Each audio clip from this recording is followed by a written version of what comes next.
Privativa de libertad contra Nikmer Evans, analista político y director de Punto de Corte. Nuevo abogado para Saab designa al ex juez Baltasar Garzón como su defensor en Cabo Verde. Se conocen las primeras imágenes del rescate del cuerpo de Naya Rivera. Les contamos.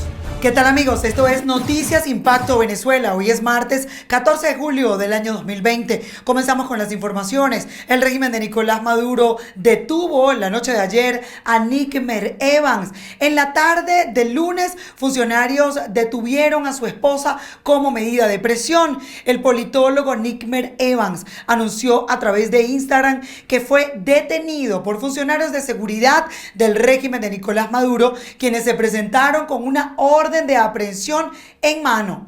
Evans, quien dirige el medio de comunicación venezolano Punto de Corte, es acusado de instigación al odio, según el documento que le fue entregado esa noche en su casa. Saludos, Carla, desde Caracas. Así es, el día de hoy se practicó un allanamiento por parte de una comisión mixta del CICPC y de la DGCIN, alegando el delito de instigación al odio. Estos funcionarios del régimen de Nicolás Maduro llegaron a la vivienda del dirigente político y director del medio Punto de Corte, Nikmer Evans. Él no se encontraba en esta vivienda y, según denunciaron sus familiares y él mismo a través de su cuenta de Twitter, sus familiares, tanto su esposa, su hijo de 5 años, su mamá y su suegra, fueron amedrentados por estos uniformados. A los miembros de la prensa no se nos permitió grabar. Algunas imágenes que están viendo en este momento fueron tomadas de manera clandestina para que ustedes pudieran tener conocimiento. Se trataba de unos 8 o 10 funcionarios que subieron hasta este apartamento y lograron sustraer teléfonos celulares, equipos y otras pertenencias personales, no solamente de Nikmer Evans, sino también de sus familiares. Hasta el momento se desconoce el paradero de este dirigente político. Aparentemente se va a mantener en la clandestinidad, huyendo pues un poco de la persecución que hasta el día de hoy pues se materializó en su vivienda en Los Caobos. Con esta información regreso contigo a los estudios en Bogotá. De una cuchillada en el cuello fue asesinada Liliana Ojeda Machado, de 33 años, a manos de su pareja en el interior de una vivienda ubicada en el sector Las Brisas de la parroquia La Dolorita, al este de Caracas. El reporte lo tiene a esta hora Joan Camargo. Sí, Carla, gracias por el contacto. Un saludo para ti y para todas las personas que nos ven a través de Impacto Venezuela. En la morgue de Bellomonte, en Caracas, pudimos conocer el lamentable caso de Liliana Ojeda Machado, una mujer de 33 años que fue asesinada por su pareja en el interior de una vivienda ubicada en el sector Las Brisas de la parroquia La Dolorita de Caracas. Según lo que pudimos conocer por parte de los familiares de la víctima que se encuentran acá en la morgue de Bellomonte, la mañana del sábado la mujer sostuvo una discusión con su pareja. En medio del impasse, el hombre buscó un cuchillo en la cocina y le propinó una fuerte herida en el cuello que la dejó tendida en el piso. Todo el hecho fue presenciado por los 5 hijos que tenía la víctima. De hecho, uno de ellos fue el que avisó a unos vecinos sobre lo ocurrido. Entre varios habitantes del sector la auxiliaron y la llevaron al Centro Diagnóstico Integral de La Dolorita. Sin embargo, cuando llegó ya no tenía signos vitales. Otros vecinos alertaron de efectivos de la Guardia Nacional Bolivariana, quienes al llegar al sitio del suceso lograron capturar al presunto homicida. El hombre era conocido bajo el apodo de Pancho y actualmente se encuentra detenido en el eje este de homicidios del Cuerpo de Investigaciones Científicas Penales y Criminalísticas, ubicado en El Llanito. En la morgue de Bellomonte le practicaron la autopsia al cadáver de la mujer y se conoció que la causa de muerte fue fractura en la columna cervical por herida por arma blanca. La víctima fungía como ama de casa y tenía 5 hijos, uno de ellos con su pareja actual, con la que tenía al menos 5 años de relación. Esta es la información que hasta este momento le podemos ofrecer desde la ciudad de Caracas. Joan Camargo, Somos Impacto Venezuela. Gracias, Joan, por tu reporte. Continuamos con más información y a esta hora actualizamos el caso Alex Saab. El colombiano acusado de ser testaferro de Nicolás Maduro ha contratado los servicios del ex juez español Baltasar Garzón. con el objetivo de que ejerza su defensa en el caso de extradición a Estados Unidos que afronta en Cabo Verde. Garzón integrará el equipo legal del empresario y le defenderá en demandas contra Estados Unidos y Cabo Verde, así como ante organismos judiciales internacionales y de ese país insular de África Occidental. Como nota curiosa del caso Alex Saab, el empresario barranquillero se quejó de los mosquitos y hormigas en su celda. Continuamos con más información. Fue suspendido el suministro de gasolina en Cumaná, estado Sucre, al oriente de Venezuela, como medida para evitar la proliferación del COVID-19. Mientras tanto, en Anzoátegui, usuarios denuncian racionamiento y estaciones de servicio cerradas. El reporte lo tiene Jesús Albino. En el oriente del país, las estaciones de servicio lucen repletas de personas que desean tanquear sus vehículos. Algunos pasan hasta 24 horas en las filas, pero esto no les garantiza el suministro. El combustible estaría siendo racionado a 20 o 30 litros por vehículo y al menos la mitad de las estaciones de servicio no trabajan todos los días. ¿Qué vamos a pensar? Que no sé si es cuestión de los mismos problemas del país, si es que la gasolina se acabó, la que trajeron supuestamente de Irán, de broma esa. Qué sé yo, desde las 7 de la noche, 6 de la tarde. Y la zona para allá es un poco peligrosa también, entonces tenemos que venirnos de un día antes, no en la madrugada, porque si no nos roban los carros. Y vienen a echar gasolina, a hacer la cola, y eso les garantiza llenar el tanque, ¿o no? No, bueno, pusieron el cono allá adelante. De ahí para acá, bueno, estamos a la fe del Señor que echemos. En el caso de Cumaná, mediante decreto, la gobernación suspendió el suministro de gasolina para particulares. La medida tendría como finalidad evitar la aglomeración de personas en las estaciones de servicio y prevenir el coronavirus por la alta incidencia de casos en la entidad. Jesús Albino, Somos Impacto, Venezuela. Gracias, Jesús. Nos vamos a Táchira. En defensa de la salud de esta entidad, diferentes gremios y fuerzas vivas se unieron para coordinar un plan estratégico de prevención a la pandemia del COVID-19. Nos vamos a esta hora a esta zona del país con Marine Glot. En defensa de la salud del estado Táchira, diferentes gremios y fuerzas vivas se unieron para coordinar un plan estratégico de prevención a la pandemia del COVID-19. En Táchira, los gremios se unieron para hacerle frente al coronavirus. Los voceros de esta coalición expresaron preocupación por el repunte de casos en el país. Debemos elaborar una campaña masiva educativa porque en la fase que nos encontramos, la prevención, la mejor vacuna que existe con el coronavirus son los cuidados que hemos venido predicando desde que empezó la pandemia. Hay que hacer énfasis en eso y la capacidad de reacción, que como lo dijeron las autoridades, el director del hospital, tienen un 70% de déficit. El vocero profesional de la medicina señaló que en los hospitales Centinela del estado Táchira no están claros los protocolos para la atención de pacientes positivos.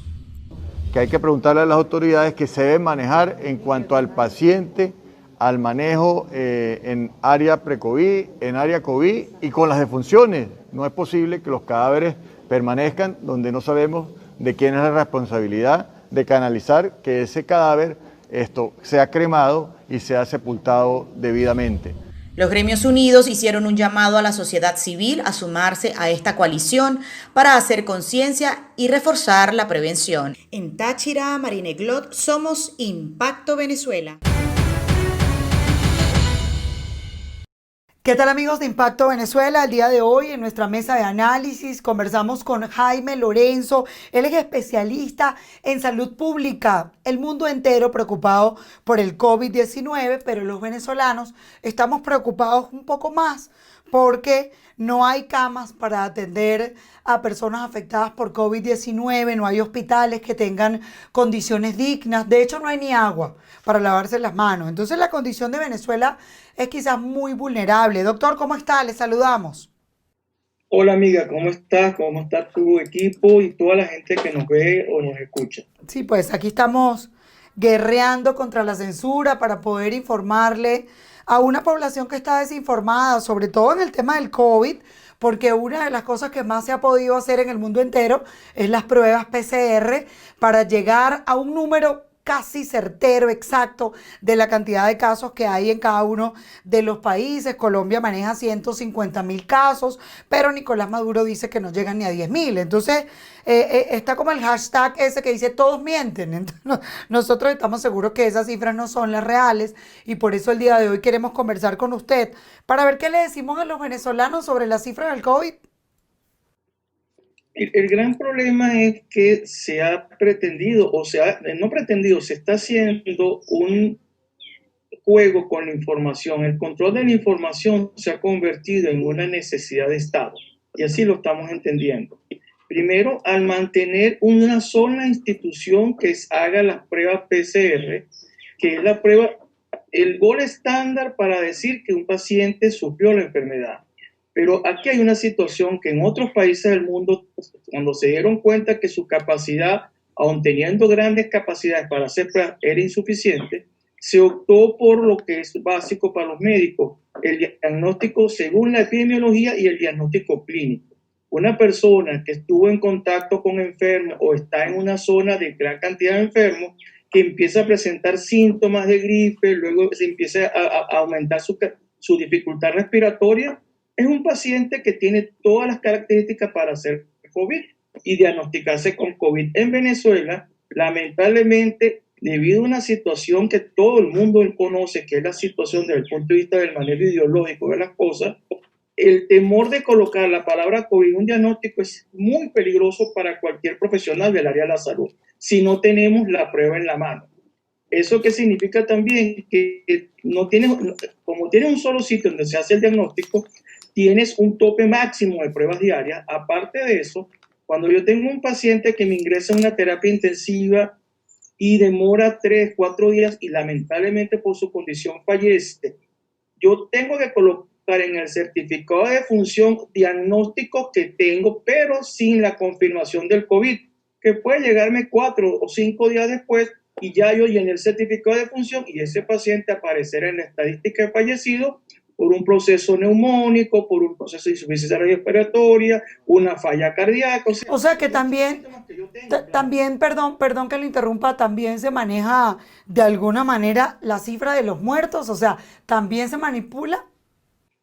Claro, porque si tú tienes los diagnósticos, si tuviésemos laboratorios suficientes para hacer la prueba, la cual demora aproximadamente entre 4 o 5 horas en que el equipo procese y dé resultados, si tuviéramos eso inmediatamente, los diagnósticos de certeza de un paciente que esté en una terapia intensiva, que tenga 2, 3 días, se le hizo la prueba cuando ingresó, 2 días tenemos un resultado y eso va a dar una estadística real de la realidad, porque hay un problema que es lo siguiente: para combatir este tipo de enfermedades, tienes que manejar la información real de la epidemia, porque así tú tomas, haces acciones y esas acciones van de la mano con los planes que la gente de salud pública estamos acostumbrados. Nosotros siempre hemos trabajado por proyecciones estadísticas. Ese estudio que presentó hace unos meses atrás las academias de ciencia, ese estudio es un mecanismo que nosotros en salud pública estamos acostumbrados a hacer, porque eso nos da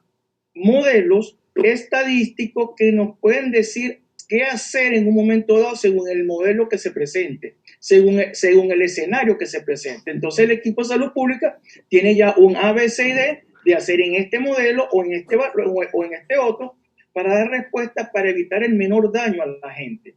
Pero para llegar a eso tú tienes que tener números claros, porque tú, con esos números claros tú puedes definir estrategias de intervención a corto, mediano y largo plazo para evitar más daño en la población. Ahora, no hay números, no hay cifras exactas. Usted pertenece a Médicos Unidos por Venezuela, que están de alguna manera cohesionándose para ver qué hacen y cómo se ponen de acuerdo, diseñar algún plan para ayudar a la población en un país donde, por cierto, en cualquier momento vuelve a escasear la gasolina porque se acabó la gasolina iraní. ¿Qué plan tienen para ayudar a los venezolanos para que de alguna manera esta población vulnerable, pues que no tiene las camas clínicas necesarias, que no hay medicinas, que no hay agua para lavarse las manos, qué están haciendo ustedes para poder crear este plan? Mira, lo primordial como organización de médicos, que estamos en todos los estados del país, es el mensaje a la gente que tenemos que convertirnos en unos defensores, o mejor dicho, en los héroes en la lucha contra la enfermedad. Cada ciudadano tiene que protegerse a sí mismo y proteger a su familia. Y el otro gran punto que está haciendo nuestra organización, junto con otra gran cantidad de organizaciones, es lanzada en una campaña al llamar la atención de la sociedad civil para que nos apoye con donaciones de material para entregárselo a la primera línea de batalla, que son nuestros médicos jóvenes, las enfermeras, los bioanalistas, los obreros, porque yo sin una camarera que nos haga la limpieza de las áreas no podemos trabajar en lugares limpios. O sea, nuestro equipo de salud que está en la primera línea necesita material y estamos haciendo un llamado en los diferentes estados, nosotros y otros grupos más organizados, solicitando el apoyo de la sociedad civil que donen tapabocas, máscaras faciales, gorros, lentes de protección, o sea, todo para que tu equipo de salud, cuando esa persona vaya, que lamentablemente no cumplió con las normas de cuidarse, cuando vaya al establecimiento sea atendido por alguien que esté protegido. Porque aquí está ocurriendo algo muy simpático. Al no tener los medios de protección y de bioseguridad, dependiendo del caso donde esté el paciente, se va a enfermar ese hombre, esa mujer del equipo de salud. ¿Y quién nos va a sustituir? ¿Quién sustituye 7 o 12 años de estudio o 30 años de experiencia? Porque nuestras enfermeras, nuestras camareras, todo ese equipo de salud, algunos no tendrán una gran educación universitaria, pero tienen una experiencia del tiempo, la experiencia de haber visto miles y miles de personas graves o no graves. Esa experiencia no se suplanta por una persona nueva que entre. Así de sencillo. Entonces, nuestro llamado en todo el país, lo estamos haciendo, es a la sociedad civil a cuidarse y ayudarnos a mantenernos nosotros fuera de la enfermedad. Ahora, fíjese algo, doctor, que me llama mucho la atención. Usted sabe que el equipo del presidente interino Juan Guaidó de alguna manera firmó unos acuerdos, unos convenios para llegar a unos puntos en los que tanto el régimen de Maduro como ellos podían establecer acuerdos para que la OPS se encargara de meter ayuda humanitaria a Venezuela, pero no es menos cierto que también se le ha hecho un llamado a Juan Guaidó para que sea transparente con todos los recursos que manejan. ¿Ustedes han tenido acceso a este donativo de la OPS? ¿Han podido reunirse con el equipo médico de Guaidó? Es decir, ustedes son médicos venezolanos, pero también de alguna manera están organizados. Entonces, ¿cómo se está haciendo esta repartición de la cochina en Venezuela? Bueno, la información que nosotros tenemos, mi querida amiga, es que la OPS supuestamente, y debemos recordar esa donación que hizo el gobierno de España, creo a las 48 horas después de firmado el convenio, por una cantidad de millones de dólares, supuestamente para adquirir y comprar materiales. Hasta ahí sabemos nosotros la información que hay. Las gestiones que estén realizando, si los acuerdos que todos conocemos que fueron públicos, como son aumentar el número de centros de diagnóstico, garantizar el ingreso de materiales de bioprotección y bioseguridad para el equipo de salud, ninguno de los dos lo hemos visto. Y lo más grave es que hace ya unos 4 o 5 años, cuando la epidemia de sarampión, el Instituto Nacional de Higiene dijo que tenían, y lo dijo y está escrito en las redes, que había un laboratorio de salud público para procesar todas las pruebas, todas las muestras para el seguimiento del virus de sarampión. Es decir, con abrir los 24 laboratorios de salud pública, ese primer punto se hubiera cumplido grandemente. Y la dotación, amiga, se lo digo con mucha tranquilidad, hay una deficiencia terrible de materiales, porque si no existiera esa deficiencia terrible de materiales, ¿tú crees que nosotros, en vez de estar haciendo nuestro trabajo en nuestros puestos de trabajo normales, claro, estaríamos buscando, recaudando y molestando a nuestra sociedad civil con más angustia la que tienen, pues solicitándole materiales para la protección del equipo de salud? Ahora, no ha llegado ese material. ¿Alguno de ustedes se ha reunido con el equipo médico del presidente Guaidó, con Julio Castro, con algunos de ellos para establecer precisamente la lista de necesidades que ustedes tienen y elevarlas, porque es que si decimos, por ejemplo, que la dictadura no sirve, que el régimen no sirve, que tiene problemas, sabemos perfectamente que el equipo de Guaidó trató de hacer un levantamiento de estadísticas de médicos a ver cuántos habían para poder colaborarles con $100 mensuales, pero esto fue hackeado por el equipo de Maduro. Entonces, ¿cuál es la diferencia? O sea, ¿dónde está el acercamiento con ustedes, que son unos médicos organizados y que por lo que veo están desesperados por ayudar a sus colegas a que puedan estar preparados para trabajar en los hospitales? Mira, el acercamiento institucional no lo ha habido. Ha habido ese acercamiento porque nosotros conocemos a Julio Castro, en otras oportunidades hemos hablado, hemos hablado con algunos miembros de la comisión de expertos del equipo del presidente Guaidó, pero de manera como especialistas y como compañeros de lucha en función de qué hacer. Pero aquí hay un punto que hemos aprendido hace mucho tiempo, amiga, es que como profesionales en el área de la salud tenemos claro qué tenemos que hacer y no podemos esperar que la parte política se ponga de acuerdo. Ese acuerdo lo veníamos pidiendo junto con otros sectores de la sociedad desde el inicio de la pandemia, pero era una cuestión de lógica. Tienes un problema que afecta a todos los venezolanos sin distingo de raza, color, preferencia de género, lo que tú quieras, enferma cualquiera, no tiene, si tú eres azul te salvas, si tú eres rojo te salvas, no, aquí enferma a todo el mundo. Se dio el acuerdo y lo aplaudimos y lo apoyamos, pero lamentablemente nuestros pacientes se siguen enfermando, nuestra gente se sigue muriendo y como te lo decía al principio, hay una situación real. Desde el año 2014 teníamos una emergencia humanitaria compleja. Hace 2 años la aceptó la ONU que hay una emergencia humanitaria compleja en Venezuela y nos cayó el COVID. A un país que tenía grandes deficiencias en la atención de sus cosas normales. Nos cae esta situación donde la gran parte de nuestros equipos cualificados y el equipamiento básico de los hospitales está muy cuestionado su capacidad para poder dar respuesta. Así es. Doctor, ya para terminar, ¿usted cree que pueda confirmarnos que Venezuela registra más de 100 muertes por COVID-19? Es difícil, amiga, confirmártelo porque hay una situación. Podemos tener, y de hecho como organización estamos recibiendo mucha información, pero tenemos que verificarla y lamentablemente nuestro gran escollo es la prueba PCR, que puede llegar después que la persona fallece, 4, 5, 6 días después, y ya escapa de la estadística y los números que digamos en estas condiciones, lamentablemente, si yo tuviera libertad de soltarlo sin poner en riesgo mi persona, mi familia y el resto de los compañeros, pero hay una realidad que no vamos nosotros a taparla con un dedo. Así es. Además que a los médicos también los persigue el FAES, también les llega la DGCIM en la puerta de su casa, porque es que, claro, el mundo sabe que se está viviendo en dictadura y que así están tratando de combatir una pandemia que tiene afectado al mundo entero. Entonces, pues mis respetos para ustedes, hacen un trabajo increíble. Mantenerse en Venezuela en este momento, en ese pie de lucha, es totalmente digno de admirar. Doctor, gracias por haber estado con nosotros en Impacto Venezuela, el mayor de los éxitos y sobre todo la mayor de las bendiciones. Gracias, amiga. Y yo quisiera dar un mensaje final a nuestros ciudadanos, y cuando digo ciudadanos son a todos aquellos que viven en Venezuela.